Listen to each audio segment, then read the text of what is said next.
The Russian response to the M16, the AK-74, is in many ways the AK 2.0, and it really captured the imagination of gun enthusiasts all around the globe. I mean, with its lighter recoil, longer effective range, and lighter ammunition meant that soldiers could carry a lot more of the ammo, they could control the guns better in full auto, and engaging distant targets was much easier. The fact that the Afghan Mujahadeen referred to the new 545 round as a poison bullet due to its surprisingly potent terminal ballistic efficacy really only added to the mystique and allure of the gun in the West, where initially it was virtually impossible to get outside of a CIA office or a military foreign weapons familiarization course. But see, then something really interesting happened in 1990. The East German border guard surplused its SSG-82 bolt-action rifles chambered in 545, and Century Arms began importing them along with some German-made brass 545 ammunition. The guns and ammo were crazy expensive, with each round costing around $2, but suddenly, and seemingly miraculously, the round was available in the United States. Now, 10 years later, Century began importing affordable SAR and Wasser rifles chambered in 545, along with sealed cases of corrosive 7.6 for dirt cheap. Suddenly, the round's desirability hit an all-time high with both budget-minded shooters and AK lovers alike. And that's when I first encountered the round. I was like 23 years old, dirt poor, working a crappy job to help pay for college, and I loved to shoot, but I couldn't afford 45 cents a round for 5.56 and the then standard $1,500 price tag for an AR-15. I couldn't. But one day I was flipping through Shotgun News and I saw a 2,160 round case of 5.45 for a whopping 14 cents a round, like 280 bucks, next to a Wasser 2 for $299. And I instantly ran over and ordered both and fell in love with both the round and the ammunition. And that's why I was so excited when I heard that WBP would start exporting 5.45 Jack rifles to America through Atlantic Firearms. I mean, the guns arrive stateside to Atlantic Mfg, where they are modified to fit 922 importation regulations. But this operation is nothing like the old days of Century Arms employees hand-fitting or hand-dremeling magazine wells and swapping out the trigger groups for G2 ones from TAPCO. These new guns actually utilize the original, properly heat-treated fire control groups to prevent carrier tail deformation, and the magazine well is CNC machined to be perfectly in spec. Also, unlike some early Century Arms examples, the Jack doesn't use a modified barrel for a different caliber, but an actual 5.45 caliber barrel from WBP of Poland. Now, sadly, the days of cheap 5.45 ammo and guns are long gone, and the only way WBP and Atlantic can really make a big impact on the market is if they can bring a near-perfect rifle to that market that practically drips with quality and authenticity. So did they? Well, let's take a closer look at the new WBP Jack 545 and find out. The Jack is a deceptively unique gun. Unlike nearly every other 545 AK, the Jack isn't a clone of either an AK-74, 74M, or a modern 100 series AK, but rather a 545 caliber AKMN. Now, what does this mean? Essentially, the Jack uses a standard fixed stock, features a left side optics rail, has a muzzle threaded to 14x1 left-handed, and utilizes a 45-degree gas block.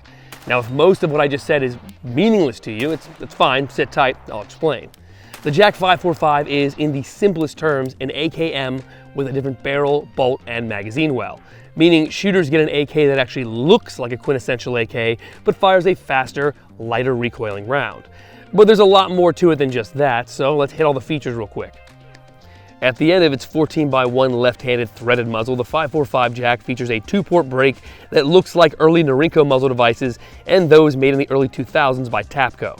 While not a proper AK-74 brake, it functions incredibly well on the Jack, cutting the already negligible recoil to laughably light levels, especially when compared to 30 caliber AKMs. The barrel itself measures 16.3 inches and is coated in 4150 black nitride finish for increased longevity and resistance to corrosion.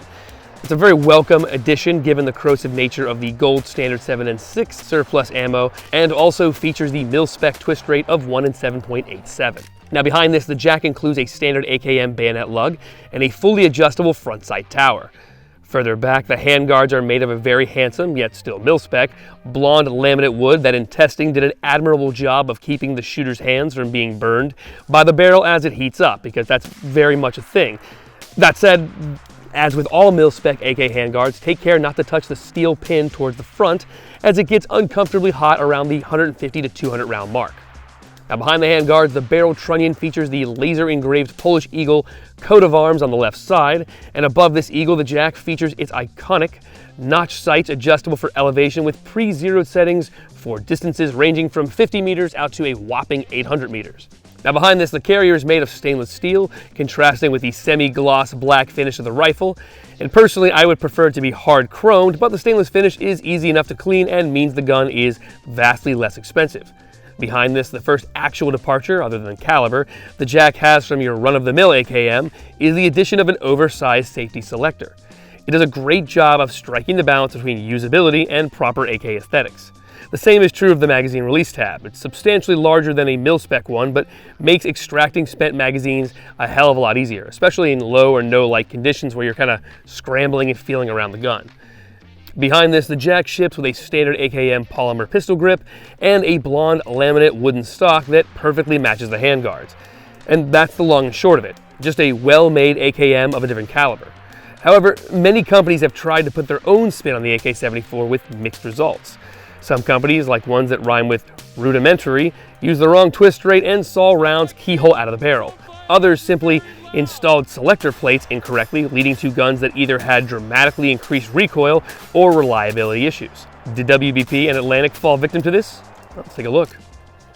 In testing, I fired around 800 rounds of ammo through the jack, with the overwhelming majority being Surplus 7.6, 52 grain, full metal jacket from Russia. Rest in peace, my bank account. And in all of this testing, I never encountered a single malfunction, regardless of what magazines I used. This includes translucent polymer WBP mag that ships with the gun, and Bulgarian, Russian, Romanian, Chinese, Bakelite, modern Bulgarian, commercial Bulgarian, pretty much everything I get my greedy, grubby little hands on, and it all fed and functioned flawlessly and locked up tighter than a nun's Bible. As for accuracy, the jack regularly produced groups hovering around and just below 2 minutes of angle, and while not a precision weapon system by comparison to, say, a bolt gun or a high-end AR-15, it is still more than combat accurate. And in fact, while the gun achieved very respectable groups with Surplus 7.6, it shot outstandingly well with Hornady's 545 SST rounds. Now, sadly, these are even harder to find than the Surplus ammunition and somehow, miraculously, incredibly more expensive. Now, the worst performing ammo of the group that I tested for the day was Wolf's 55 grain soft point ammo, and it's something about the ballistic coefficient of the exposed rounds just opened up groups to around 2.7 MOA. But contrast that with Hornady's rounds, which I got sometimes as small as a 1.7 inch group at 100 yards. So yeah, very, very good, but a huge difference in terms of the accuracy between rounds. The good news is that soft point ammo is just as expensive as 7.6 because it's just as rare, and so if you're going to buy it anyway, buy the good stuff. Now, from a personal perspective slash more subjective perspective, I found the whole gun was light, handy, handsome, accurate, and flawlessly reliable. I mean, I had a really good time running around both my personal range and then taking it out to my buddy's range, where provided that my eyesight and the 30-mile-per-hour crosswinds cooperated, hitting a 200 and 300 meter still silhouette with iron sights was a joke.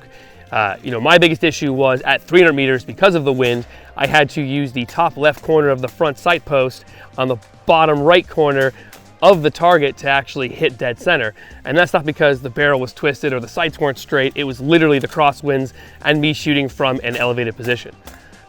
But still, the fact that I was capable to do that with my terrible eyesight means that with a proper optic, you could hammer that steel all day long.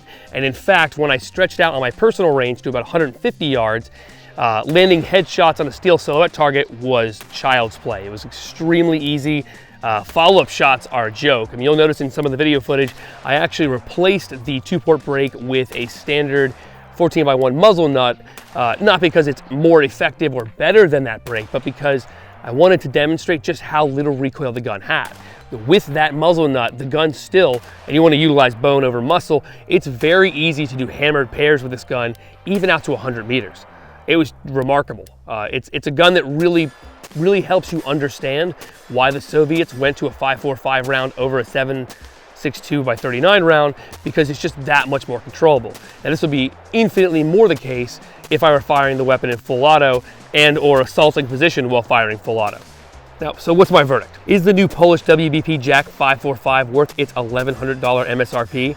Well, it really depends. For shooters with a large stash of 545 who want a new platform to launch these rounds, yeah, no doubt, buy it now, don't wait. Inflation sucks right now, get it. I'd also argue it's an excellent buy for collectors and shooters who want to dip their toes in the 545 game, but don't want to drop like $2,200 or more on an Arsenal, or like way more on a converted Russian Saiga. Personally, if I wanted a low recoil Polish AK, I would probably go with the WBP JAK 556, since the ammunition is a little bit cheaper, vastly more available. That said, that looks to change in the very near future with rumors and reports of PSA gearing up to build their own 545 ammo after they finish making their own 7.62 ammo with a purported price point of like 40 cents a round. If that comes to fruition, then I take back my initial statement, and this is just an absolute no question, buy it now gun.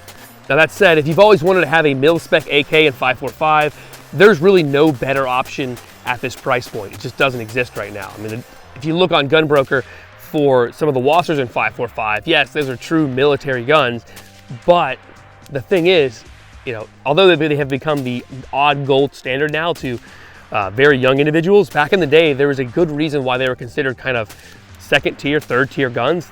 They work fine, they're decently accurate, but the fit and finish on them, to be frank, sucks. I mean, I've got Wassers, I've got SARs, and I wouldn't trade them for the world, but that's more of a personal kind of clinginess to them and the fact that I can't throw anything away.